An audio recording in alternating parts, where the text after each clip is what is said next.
1987.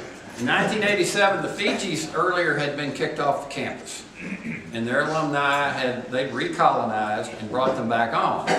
And as the story goes, their alumni wanted to provide a little spark, you know, build some esprit de corps.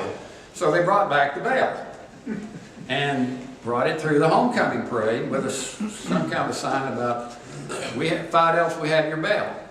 Now, none of our current members knew anything about that. It didn't mean a thing to them. Probably didn't mean a whole lot to the Fijis. But it meant a great deal to our alumni who were present at that parade that day. They raised all kinds of hell about it. I remember calling the Fiji advisor at the time, and I said, you know, you guys have your fun with that bell. I understand that. We don't want it back. I don't want it back. But I said, if you keep on antagonizing us with that, there's going to be trouble. Well, guess what? The next year, they ran ads in the student newspaper. Phi Delta, we have your bell. And so, as the Fiji float approaches round about the Will Rogers statue, just as you come onto campus, a couple of our alumni the night before, that was the weekend of CAFRI, a couple of our alumni got our pledges together at CAFRA and said, you know, you really show some spirit and some fire if you get that bell back. The Fijis are going to have it tomorrow in the parade. So, the pledges and some members launched an attack on the float. As luck would have it, the Daily Toreador float was right ahead of ours. And so obviously their photographer filmed it. And we lost a spring pledge class over that incident. Just to mention a few things, but you know, that prophecy came true. Did we get the bell? No, we don't get the bell back. part of the edict from campus life was that bell, if that bell ever appears again, Fijis are in big time trouble. They take the bell and get rid of it. Okay. In 1997. We had a float chairman whose father is very big in the lumber business in South Texas, who told our pledges, go snatch some lumber. And they went and snatched some lumber from the McDougal Corporation and were caught, and the police came and they were arrested. And so once again, we got our ox in a ditch. I remember that incident pretty well. We finally got it straightened out with the help, obviously, of some of our alums who contacted the McDougals. We did some community service that Mrs. McDougal directed, as I recall, that spring. And then, of course, in 2001, my timing has been pretty bad on this stuff because Jeff Wayne had been chapter advisor in the late 90s, and he left, and I agreed to step back in. And in February of 2001, we had the famous Gilpin incident, where Travis Gilpin, a member, left a party. I think they tried to get him to get in a ride, and he refused. We didn't have safe ride in those days. Got in his truck, hit a bump, lost control, and ran into a house and injured a 9-year-old girl named Sierra Hansen. I don't need to tell you all the details of that. Most of you remember it. I mean, because the publicity was intense. Lawsuits were filed. We went through a very, very difficult period. Interestingly enough, we were very fortunate in one respect. David Schmidley was president of Texas Tech at the time. Of course, David had been a Sigma Nu, been president of Sigma Nu. And he told Michael Schonrock, the vice president of student affairs, this is one of our best fraternities and we are not going to lose it. So the university put us on probation, which I think shocked our general counsel, because their penalty was different. What they did was they said, you cannot have any function indefinitely where alcohol is present. Now for the older guys, that probably doesn't seem like a problem, but for the younger guys in here, that's a problem. To not be able to have any parties with alcohol, and it lasted for 2.5 years. That is, in today's culture, that is pretty devastating. you know, my analysis of that is we came out of it better than we came in, because it solidified our alumni. We finally got a functioning alumni advisory board together. I tried to put that together for years, and when we had a crisis, it came together. I think we were much better off having gone through that experience. And the thing about it is, we told the actives at the time, look, you got two choices. You can either bail out and let this chapter die, or you can step up and do some things you don't want to do, make some sacrifices, and keep this thing alive. And that's what they did. The leadership was strong, and the attitude was good, and we did survive. And I had many people tell me at the Phi Delta Theta level, you know, they said, how in the world did that chapter survive that? Because many chapters would have folded with that kind of situation. My response was, this isn't any chapter, you know. This is a Texas Epsilon Phi Delta Theta. We're different. We occupied our current lodge in 2005, and a lot of that was delayed because of the concern about the lawsuits that were going on. And they didn't want the plaintiff's attorney to find out that we had a fund set aside, you know, to build a lodge. So finally, when that was all settled, and of course Chancellor Duncan played a huge role in that. He really took that on pro bono. Did a lot of research. Obviously, I don't understand the legalities of it, but I do know that he brought the insurance company that had refused to insure the chapter to their knees, and the thing got settled. I also learned a lot about attorneys, because they sued me, and the attorney knew he didn't have any kind of case whatsoever based on the depositions, but he also knew that the insurance, and they did insure me, the insurance company would settle rather than go to court. I guess that's the way it works in the legal system. No offense to any of the attorneys in the room. Once again, in 2009, and let me back up just a minute. Vernon Paul did play a very key role in the building of that lodge. And I'm convinced that it never would have been completed when it was completed had he not been there day after day after day, kind of bird dogging the contractors. But so he played a very key role. He was the chapter advisor at the time. He moved to South Carolina in 2009. And once again, bad timing, I agreed to step back in. And first crack out of the box, we got a letter from an anonymous, they're always anonymous, a letter from a mother. She sent it to General Headquarters, she sent it to Tech and to me, accusing us of hazing. And I had suspected that there were some things going. This was, you know, right at the very beginning of the year. And so fortunately I had a president named Holt Martin who was an exceptional leader. And Holt and I together kind of bird dogged this. And the bottom line is we suspended 9 members, we canceled our social program, and I took complete charge of the pledge program and revised it considerably. And fortunately, it's kind of like, you know, it's kind of like the NCAA. The university self-reports and self-sanctions, and NCAA accepts it. Well, that's what happened in our case. Texas Tech was satisfied with the action that we'd taken.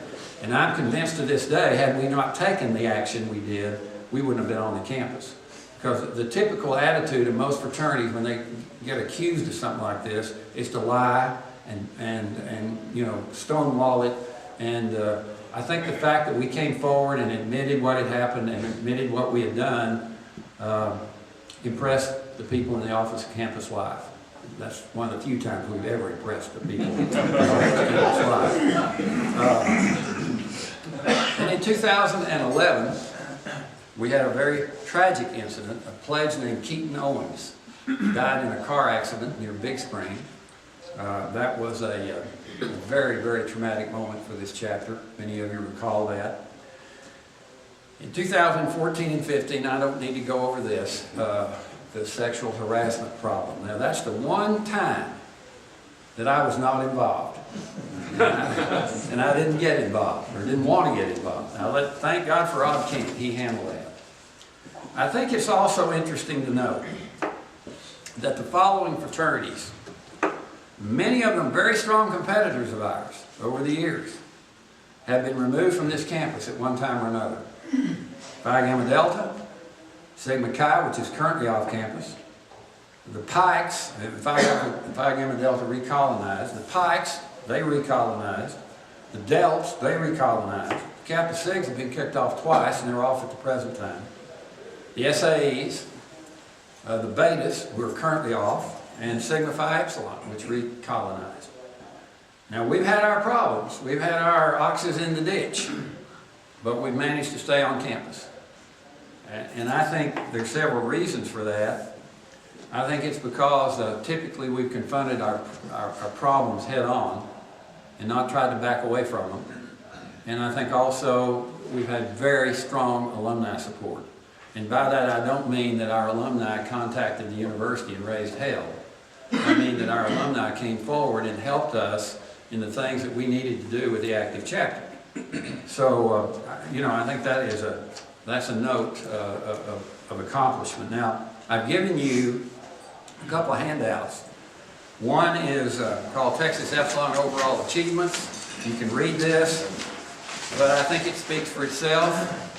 It is probably in the realm of Phi Delta Theta a legendary accomplishments. I don't think there's any chapter in all of Phi Delta Theta that has this kind of a record. And everybody generally in the fraternity world is aware of it. Also, in the process of writing this history, and by the way, I've written the history. Now, what are they going to do with it? First of all, it needs to be proofread for errors, and then, you know, I understood that their idea was maybe to sell bound copies of it. I don't know where we go from here, but I've written it, and whatever happens from this point forward, I'm going to look to Mr. Kleberg, Mr. Scoville, Mr. Gossett, and Mr. McKenzie, who got this project started. But it also occurred to me that we needed to try and do something in the lodge to preserve the history that we have. And so, as you go in the lodge and turn left, in that little library there, I have, with the help of actors and pledges, created a kind of a memorial library. And I'm not going to detail all of this, it's pretty self-explanatory, but it explains, you know, there are 3 levels, there are 4 shelves and 3 levels of shelves, and it kind of explains the things that you can find there. So if you're interested in that kind of thing and want to stop by the lodge and look at it, it's there. I think the lodge has recently been pretty well cleaned out, hasn't it, Billy? Yes. But I think you'll find that to be interesting. I've tried to put in there every single thing, and I'm sure there are a lot of things that could be put in there that people have that I'm just not aware of. But everything that I have is there, including, you know, bound copies of the scroll for the time I was editor of the scroll and beyond and prior to that. Not through, but I want to ask if there's any questions. Okay. Was that Robert Gossett Pardon me? at the bell? I think it was a Was that Robert. Robert Gossett at the bell? Robert. I mean, I'm glad he did it. Everybody knows he did, Bill. If somebody will pass these out for me, I want to deviate from this and talk about something else. The document that I'm passing out to you guys is a editorial that was written in the Wall Street Journal in June of 2015. I believe it pretty well. If you want to get a better understanding of the problems the chapter had with this sexual harassment charge, I think this will explain it.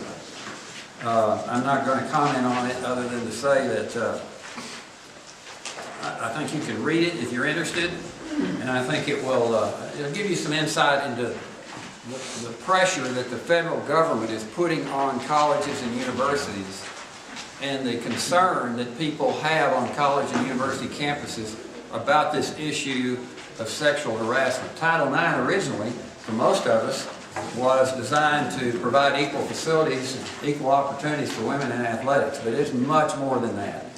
And the federal government has applied many more guidelines to it now. And I think this will probably give you a pretty good idea of the problems we faced in trying to deal with this issue. Now,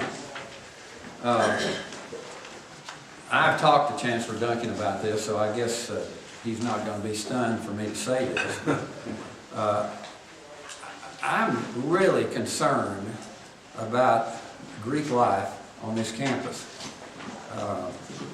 You know, I think that Greek life has contributed immeasurably to Texas Tech.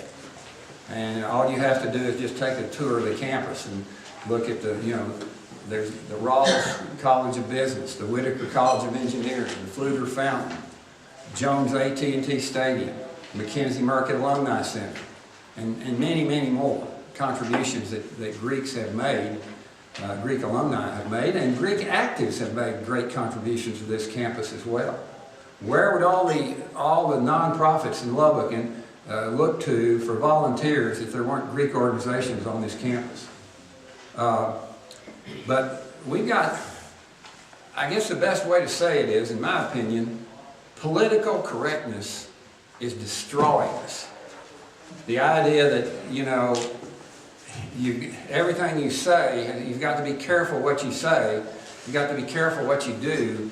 Let me give you an example of the problem I think we face. Have also been the advisor and sponsor of Saddle Tramps for the last 21 years on this campus. We had a situation this fall that came up where they have a deal where the big brothers and the little brothers get together and they name each other, and some of them go out and celebrate and some of them go home, it's not, but about 9 or 10 actives and 9 or 10 pledges went to an active's house and where they were served alcohol. Well, first of all, that's against the Saddle Tramps Constitution to start with. So when it was called to the attention of the sponsors, we immediately suspended the active members involved in that, okay? And following my philosophy, I said, we need to take quick, decisive action and inform the Office of Campus Life, which we did. One of the pledges, and the story gets a little fuzzy here. One of these pledges apparently went back to his dorm room, was taken back to his dorm room by his big brother, and then threw up all over the room. And so they called EMS, took him to the hospital, came back the next morning. That, obviously, things like that are reported to the Office of Campus Life. And this kid was apparently already in some kind of trouble. He was already on probation for something. I think drugs, but I'm not for sure. Anyway, the people in the Campus Life office told him that his status as a student was in jeopardy at Texas Tech, but if he would charge the Saddle Tramps with hazing, that he could probably survive. And so, we reported all of this to the folks over there. And there are 4 sponsors, and 2 of them came in and talked to me, and they said, we've been over there and visited with them, and they're going to charge, we've got 3 choices. We can either admit hazing and be put on probation for the rest of the year. We can allow someone in that office to look at this case and make a decision. And number 3, we can go before the Student Judiciary Committee. That is the last thing you ever want to do on this campus, is go before the Student Judiciary Committee, because it's a kangaroo court. And I said, well, we're not guilty of hazing. And they said, well, they say we are. And I said, well, we're not. How can we say? There were 2 pledges at this event that didn't drink anything. To me, hazing involving alcohol is where you force a pledge to drink something. Nobody was forced to do anything. Now, the members, obviously, were in trouble because they furnished the alcohol, and we dealt with that.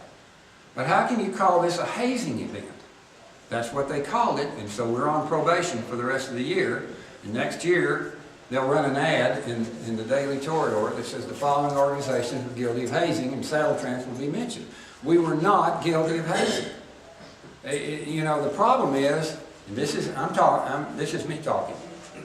It's not your you're innocent until proven guilty, you're guilty until you prove yourself innocent over there. It's a serious problem. And I know that Amy Murphy, who's been the Dean of Students, has left, and I assume there's a search underway to replace her. I would hope that they would find somebody to fill that job that has a Greek experience and a Greek background, or at least has some Greek affiliation of some kind. Because we contribute an awful lot to this campus. And I think that sometimes is often ignored in the name of political correctness. Now, I've said what I have to say. I'm sure, like I say, Chancellor, I've already told you this. You know how I feel. This is a surprise. But it's something you ought to be aware of. If you're concerned about the Greek system and about the lifeblood and you know, and even in Phi Delta Theta, I'm sure that the fellows on the General Council, all good guys, I'm sure they'd be very thrilled if all we did out here was community service and chapter church and study hall and nothing else. That would be the perfect fraternity for them. But this is a social fraternity. And that's what has brought it. You guys wouldn't be here today if we hadn't had a social fraternity, right? The relationships you develop, the brotherhood that you develop, that's what fraternity is all about, really. And it's in jeopardy. That's all I'm going to say. Any questions? Comments? Thank you for your time.